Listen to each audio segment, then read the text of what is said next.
नमस्कार मित्रांनो, मी ऋषिकर. मित्रांनो, मंत्रालयीन बैठक पार पडली आणि या बैठकीमध्ये काही निर्णय घेण्यात आले. त्यातील एकच महत्त्वाचा निर्णय म्हणजे अंगणवाडी भरती संदर्भात.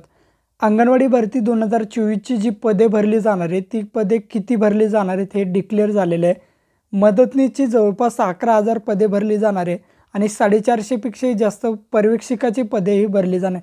त्या संदर्भातील मंत्रिमंडळाचा निर्णयसुद्धा आलेला आहे. तो निर्णय आपण या व्हिडिओच्या माध्यमातून बघणार आहे. तर मित्रांनो, व्हिडिओ नक्की तुम्ही शेवटपर्यंत बघा. आपल्या चॅनलवर जर तुम्ही पहिल्यांदाच आला असाल तर चॅनलला सबस्क्राईब करून ठेवा. असेच नवनवीन व्हिडिओ आम्ही तुमच्यासाठी घेऊन येतो. जर तुम्हाला काही विचारायचं असलं तर व्हिडिओला कमेंट करा किंवा व्हिडिओच्या डिस्क्रिप्शन बॉक्समध्ये टेलिग्रामचा ग्रुप दिला आहे, त्यावरती तुम्ही अजूनही जॉईन झाला नसाल तर त्यावरती जॉईन व्हा.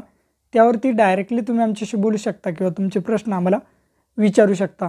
नक्कीच आमची टीम तुम्हाला त्वरित प्रतिसाद देईल. चला तर या ठिकाणी व्हिडिओला सुरुवात करूया. तर मित्रांनो, नागपूरचे हिवाळी अधिवेशन पार पडले. अधिवेशनामध्ये मंत्रिमंडळाने खूप सारे या ठिकाणी निर्णय घेतले. त्यातीलच हा एक महत्त्वाचा निर्णय म्हणजे अंगणवाडी भरती 2024 संदर्भात. 2024मध्ये अंगणवाडीकेची किती पदे ही भरली जाणार आहे याचा एक आढावासुद्धा या ठिकाणी त्यांना सांगण्यात आलेला आहे. सर्वात महत्त्वाचं बघू शकता या ठिकाणी राज्यातील सर्व ज्या मिनी अंगणवाडीकांचे होणार श्रेणीबद्दल. म्हणजेच काय, जर ज्या मिनी अंगणवाडी आहे त्यांचं श्रेणी पडणार आहेत A, B, C अशा पद्धतीने त्याची श्रेणी पडणारे असा सर्वात महत्त्वाचा निर्णय या ठिकाणी सांगण्यात आलेला आहे. नंतर या ठिकाणी तुम्ही बघू शकता आता ही ज्या श्रेणी पडणार आहे त्यांना मानधनसुद्धा त्या पद्धतीनुसार देण्यात येईल असं सुद्धा सांगण्यात येते. एकात्मिक बालविकास सेवेतील सर्व 13,011 मिनी अंगणवाडी केंद्रामध्ये श्रेणीवर्धन करण्यास मंत्रिमंडळाच्या बैठकीत मान्यता. म्हणजेच काय, तर मंत्रिमंडळाच्या बैठकीमध्ये मिनी अंगणवाडी केंद्राचे श्रेणीवर्धन करण्यास मान्यता देण्यात आली. लवकरच त्याचा शासन निर्णयसुद्धा या ठिकाणी येईल.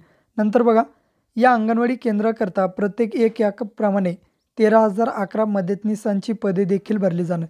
म्हणजेच काय, तर एवढ्या ज्या 13,011 मिनी अंगणवाडी केंद्रामध्ये ज्यांचे रूपांतर श्रेणीमध्ये होणार आहे त्यांचेसुद्धा या ठिकाणी प्रत्येक एक मदतनीस त्या ठिकाणी भरली जाणार आहे.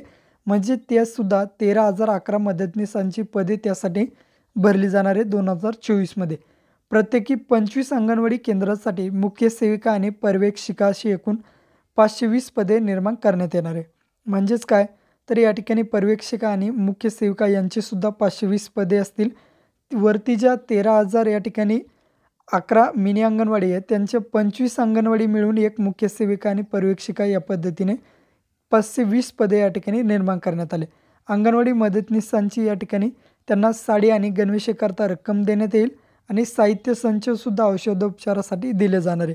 आणि या श्रेणीवर्धनासाठी 116,42,00,00,000 रुपये एवढी मोठी रक्कम मित्रांनो या ठिकाणी या मिनी अंगणवाडीकांना देण्यात येणार आहे. अशी अत्यंत महत्त्वपूर्ण माहिती होती. भेटूया अशाच नवीन व्हिडिओ. जय हिंद.